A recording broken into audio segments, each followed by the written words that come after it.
Olá! Vamos revisar hoje sobre compostos inorgânicos e orgânicos. Os compostos inorgânicos são aqueles que têm origem em matéria não viva, que é a água e os sais minerais. Essas duas substâncias são muito importantes na composição do corpo dos seres vivos. A água é basicamente a maior quantidade de substâncias que a gente tem no nosso corpo é água. E nos demais corpos dos outros seres vivos. A quantidade de água de um corpo para o outro vai variar de acordo com a idade, a espécie e o metabolismo do indivíduo. Já os sais minerais são importantes na formação da nossa estrutura muscular, óssea, dentária, e ele entra na composição de todos os compostos inorgânicos, em formas de íons ou cátions. E os compostos orgânicos são aqueles que se originam de uma matéria viva, então de algum ser vivo. Então, eu tenho como compostos orgânicos os carboidratos, que é a substância, depois da água, a que o corpo tem em maior quantidade, os lipídios, as proteínas, as enzimas, as vitaminas e os ácidos nucleicos. Falando um pouco mais de carboidratos, os carboidratos também são conhecidos como hidratos de carbono ou glicídios. E são responsáveis principalmente pelo fornecimento de energia ao ser vivo, mas também entram na composição e no armazenamento de carboidratos no corpo, né? Um exemplo que a gente tem aí de um carboidrato que é de estrutural, de formação do corpo, é a actina, que é um polissacarídeo que forma o exoesqueleto dos artrópodes, dos insetos, dos crustáceos. E uma outra coisa importante também dos carboidratos são quando estes se acumulam em grande quantidade no corpo e se acumulam, né? E se acumulam nos tecidos de gordura, né? Então, quando os carboidratos estão em excesso, eles vão se transformar em gordura e vão ficar acumulados nas células de gordura, causando assim obesidade e problemas cardiovasculares, que é o que a gente chama de triglicerídeos, né? Afinal de contas, triglicerídeos.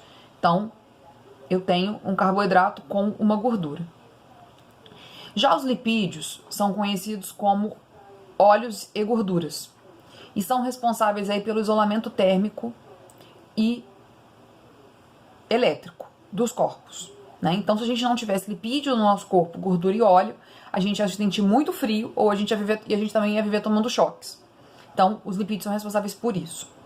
E os lipídios também são responsáveis pela dupla camada lipídica que a gente tem na membrana celular que envolve todas as células e que é uma camada que protege as células da desidratação.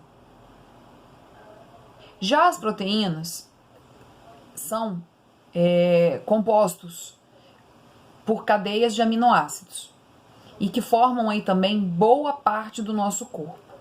As proteínas são, algumas vezes, transportadoras de substâncias ou catalisadoras. E essas, quando elas são transportadoras e catalisadoras, elas são chamadas de enzimas. Algumas dessas proteínas, elas vão ser chamadas de enzimas, como é o caso que acontece com a lactase, que é a enzima que quebra a lactose, que faz o corpo absorver a lactose que a gente tem no leite. As proteínas, então, são formadas por cadeias de aminoácidos e são responsáveis aí por uma grande quantidade de coisas, como eu já disse. E eu tenho proteínas, né, que são chamadas de essenciais e outras que são chamadas de naturais, né? As naturais o corpo produz e as essenciais o corpo precisa obter de outro lugar. Já as vitaminas, eu tenho vitaminas hidrossolúveis e lipossolúveis. Isso é importante a gente ter essa ideia, por causa da questão das vitaminas que são de origem proteica e as vitaminas que não são de origem proteica, tá? Voltando um pouquinho nas enzimas, uma coisa que é importante a gente falar, que sempre é cobrado isso, que a gente também precisa entender de proteínas e enzimas, é a questão da desnaturação. Então, quando o corpo tem um aumento de temperatura e uma desregulação de pH, essa proteína ela pode perder o seu formato e, com isso, perder também a sua função. Então, isso é importante quando a gente trata de proteínas e enzimas, tá? Os ácidos nucleicos são os compostos orgânicos responsáveis por ter o nosso código genético, né? Que estão ligados aí aos fatores de manutenção da hereditariedade e também a formação dos corpos, a reprodução. E uma coisa que é importante a gente saber, que compostos inorgânicos e orgânicos entram na formação dos seres vivos e na sua manutenção. E, então, basicamente, que a gente pode guardar aí, que compostos inorgânicos e orgânicos vão formar o nosso corpo e vão estar influenciando diretamente, fazendo a manutenção do nosso metabolismo. E uma coisa também que é importante a gente lembrar, que se eu consumo água em excesso ou pouca água ou muita água, sais minerais pouco ou muito, e todos esses compostos orgânicos, muito ou pouco, principalmente aqueles que eu obtenho na alimentação, eu posso ter uma desregulação por carência ou por excesso. Então a gente sempre precisa buscar o equilíbrio na nossa alimentação e para o nosso corpo. Então também, né, quando se fala lá, é preciso tomar 2, 3 litros de água por dia. Se eu começar a tomar 5 litros de água por dia, eu estou me hiperidratando e eu posso estar causando problema nas células.